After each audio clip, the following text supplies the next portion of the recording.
Hello and welcome to another manga spotlight. This is Lili-Men, a recently new series by Tokushiki Taku. Came out in September of this year. At the time of this recording, there is only 2 chapters that have been released so far. So the brief premise is a race of succubus that breeds human beings in the nursery, and human beings trying to eradicate them. After an eternity of time has passed since the 2 incompatible races began to fight, a king will be born who will end the battle.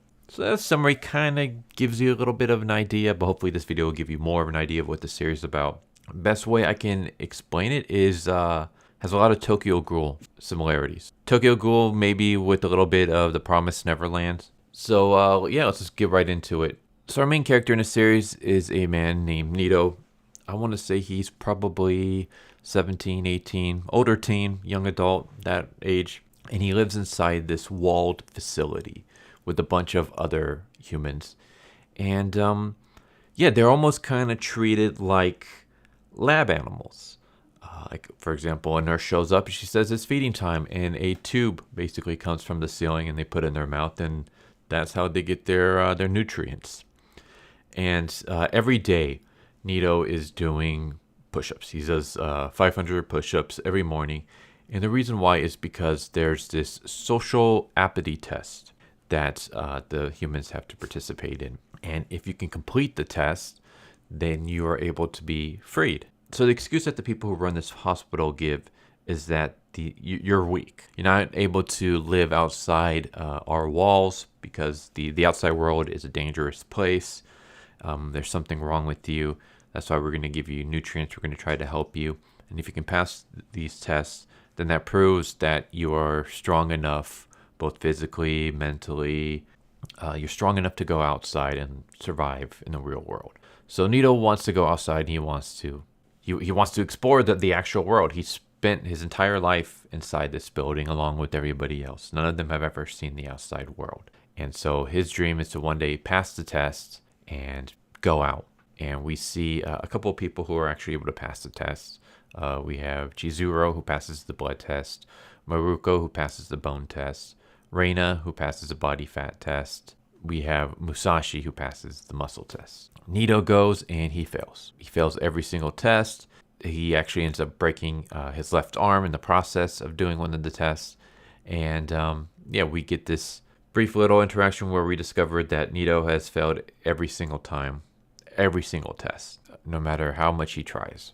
And we get a little bit of Nito's personality where we see one guy who he's too weak. He's not going to be able to keep going. He's most likely going to die soon. And he explains that he wants some painkillers because he hasn't been able to sleep in 3 days. And of course, no one wants to help him. In fact, they're going to do lots to see, if he dies, who gets what. Like, who gets what of his belongings. And Nito's like, I'll take his medicine pouch then. And then he takes the medicine pouch and he puts it right next to the guy. And he's like, go ahead and take it before I change my mind. And so the man gobbles up the painkillers. He basically tells Nito that the teachers tell you to do push-ups every day. That there's no way you're gonna improve your test by doing that. Like, you're just being deceived. You're being deceived like all of us. And Nito's like, whatever. When you doubt someone, you have to think about many things, right? I'm an idiot. So rather than doubting, I believe. It's just easier. Both you and the teacher, I haven't decided if you're lying yet.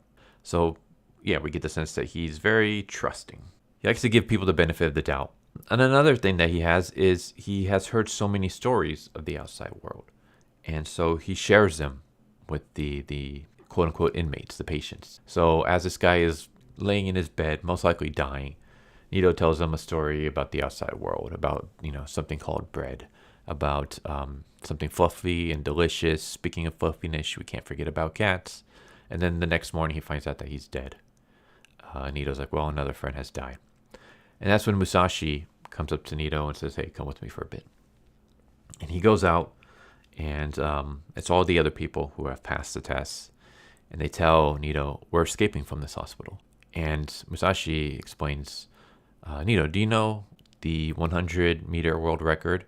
And Musashi explains that he borrowed a book called Guinness World Records from the staff. And inside is all the world records. And the world record for the 100 meter is 9 minutes and 58 seconds. And he's like, at least half the people in this hospital, including me, are way beyond that. So why are they keeping us here? We are so much stronger than the record breakers, which means that their excuse of keeping us locked in here, of us being weak and not able to participate in the real world, is bogus.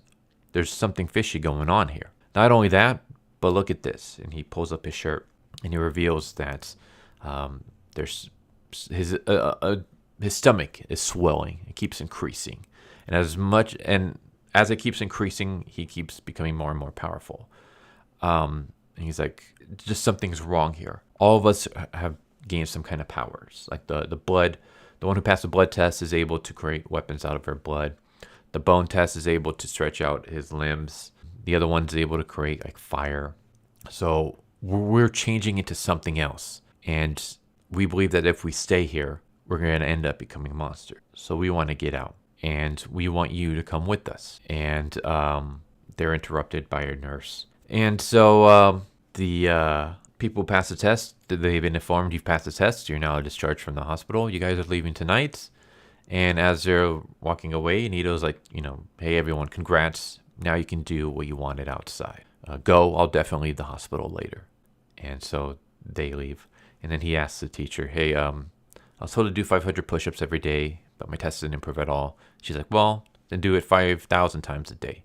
So the next day he does it 5,000 times. And as he's doing this, people keep dying.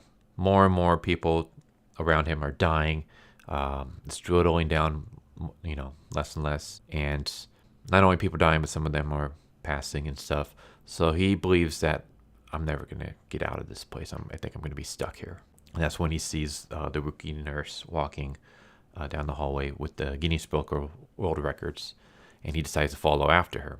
And as he follows after her, he discovers this hidden conversation where he discovers that the patients are being injected with eggs. And that it's coming in through the food tube. And he's kind of wondering what the hell's going on. And Nito, no matter how many times they give him eggs, none of the eggs ever implant. So they're debating on maybe it's time we throw him away. Basically, we kill him. And as this is happening, the teacher shows up and discovers him listening in. She puts her arm on his shoulder and squeezes it and basically rips off a chunk of his shoulder. And he runs. He just keeps running. He's trying to run away. He has no idea why the hell the teacher is going psycho, why the nurses and stuff are talking about eggs and getting rid of people. And that's when he enters this room where it's basically like the incubation room. He sees a bunch of people, and they're all kind of just, it's like a body horror scene where they're all just kind of molted, and they have extended bellies, and there's something inside. And he's just like looking through all this. He's like wondering what the hell's going on. And in the middle, he sees like a giant, what looks like an egg sack of 4 or 5 eggs together. And as he looks, he realizes that it's Musashi and all his friends. And they weren't allowed to leave. They were actually brought here. And before he can figure anything else out, he gets stabbed through the torso by the teacher.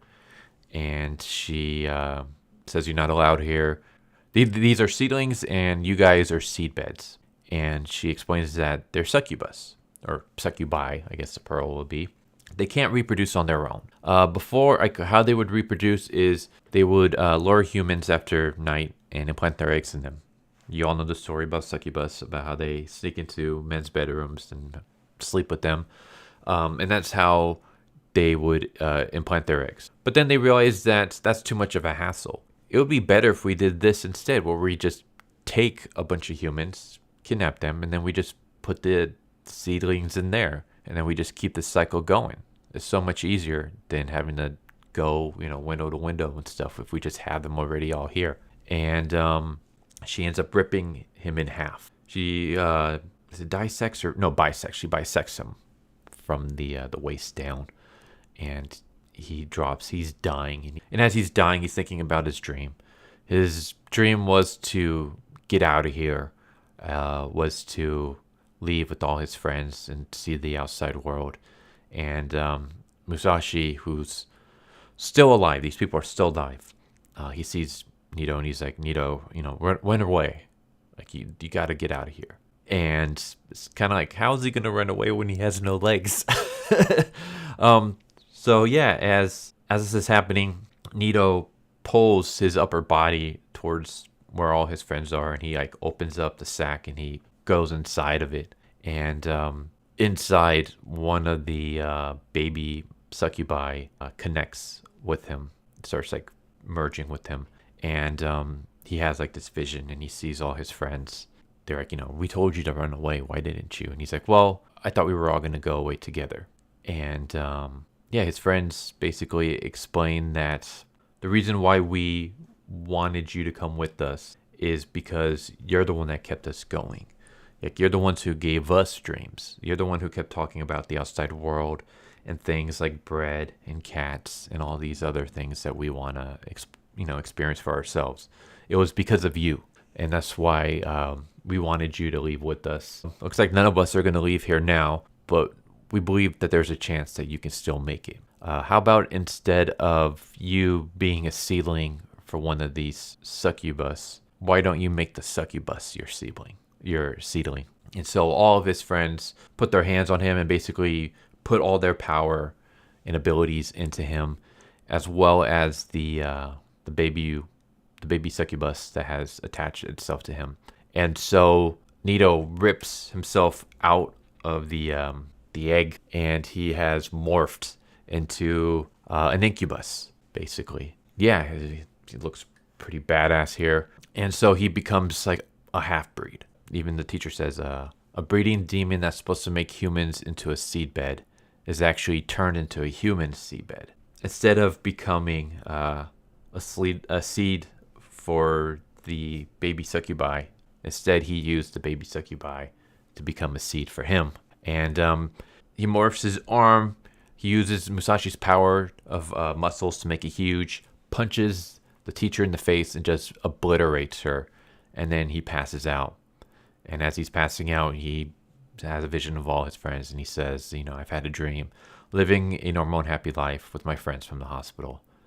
And then the rookie nurse shows up, and she sees our hero, and she sees the dead baby succubi. And yeah, that's how the chapter ends. In the next chapter, we discover that the nurse is actually a human. She was undercover, and she's actually working for a group that hunt down succubus. And she takes Nito with her because he seems to be different.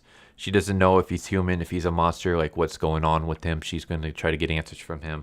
But before she can, he escapes and is able to go into the outside world. And yeah, that chapter deals with him experiencing the outside world, all the joys that come with it, as well as all the horrors that deal with it. And I'm not going to do too much because I want you guys to check it out for yourself. But yeah, I will say I like it. I like it a lot. It does come across very, very similar to Tokyo Ghoul. Like I said, Tokyo Ghoul, The Promised Neverland. I see so many similarities between the two of them. But it's still great. I like it. Like, I don't have problems with things that are similar, just as long as if you find your own, do your own take on it. Because to me, every story has been told. It's just how you tell that story that matters. So yeah, I thought this was great. A really good, interesting first two chapters. Writing is okay.